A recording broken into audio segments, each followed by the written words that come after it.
Okay guys, ang vlog natin ngayon is medyo hindi related sa motorcycle or motorcycle accessories. Pero I think magagamit pa naman to ng mga mahilig din mag-DIY sa motor since installation lang din naman to ng accessories. Tsaka, ayun, may mga nagtatanong kasi kung saan ko pinesto at paano ko in-install yung loud horn dito sa sasakyan ko na ang unit na to ay Suzuki Ertiga, manual. As you can see, walang indicator sa gitna. Ayun, ayun. So, ayan. May mga nagtatanong kasi kung paano ako nag-install nitong loud horn. So, testing muna natin. Yung stock kasi niyan, tahimik lang siya. Ito, mas malakas na siya. Hindi na siya cute. Para ng truck pag ano. So, pag nasa labas ka, siya, mas malakas. Ayan. So, ayun. Papakita ko lang naman kung paano ko siya in-install. Alright. So,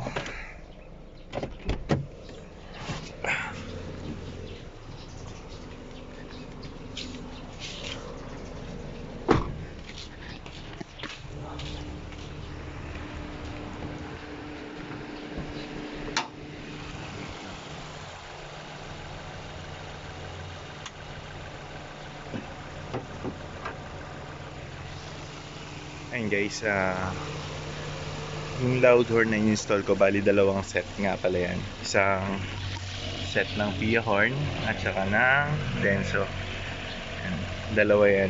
Dati itong Denso lang install ko, pero naisipan kong lagyan ng Pia horn kasi na-try ko yan sa motor ko. Maganda yung sounds niya.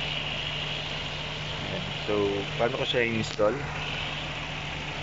Bali ginawan ko lang siya ng sariling harness. Ayan, connected yan. Ito yung relay niya, dito ko nilagay. Kinabit ko lang siya sa may screw. Ayan, CSI stock screw. Tapos yan, connected lang din siya sa wire papunta dito sa kabila. Ngayon yung trigger niya, heto siya. Siyempre baka mapasok ako. Ito, connected to dun sa isang wire ng stock horn na nilagyan ko lang siya ng male terminal para madaling tanggalin tsaka ibalik. So yung stock horn natin dito nakapwesto banda, yung isa naman andun banda sa ilalim. Bali din disconnect ko lang din yung isa para hindi tutunog. Ayun, yun lang guys. Medyo mabilis lang. Tapos ang plano ko pa pala dito, maglalagay ako ng isa pang switch para mapagana naman yung stock horn. Masyado kasing malakas to, masyadong malakas, so medyo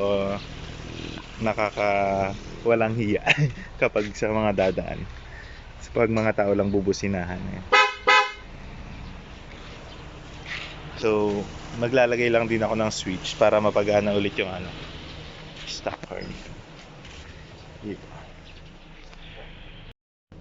Ayun na, nakat yung video natin guys. So as I was saying, dito ko ilalagay yung switch kapag nakabili ako, para pag naka-off siya, yung stock horn ng pagaganahin ko, magdadagdag na lang ako ng wires. So ayun lang guys, thank you for watching, and update ko na lang kayo kapag nalagyan ko na ng switch para mapagana yung stock horn lang, tsaka kung gusto kong stock horn lang tsaka loud horn. Yan. Thank you. Okay guys, ipapakita ko lang kung paano yung sinasabi ko kaninang plano ko dun sa sasakyan na gagana yung stock horn tsaka loud horn. Maingay. Parang bali ganito lang din siya. Ganito lang yung logic. So maglalagay ako ng switch, pero yung switch hindi ganito. Bali kung ano yung switch na nakalagay dun sa sasakyan, ganun lang din gagamitin ko. So pag naka-off siya, stock horn yung gagana, at pag naka-on, yung loud horn naman yung gagana.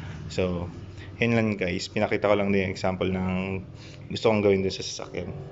Pag loud horn lang kasi medyo nakakaya kapag sa tao lang yung bubusinahan mo. Yun. Thank you.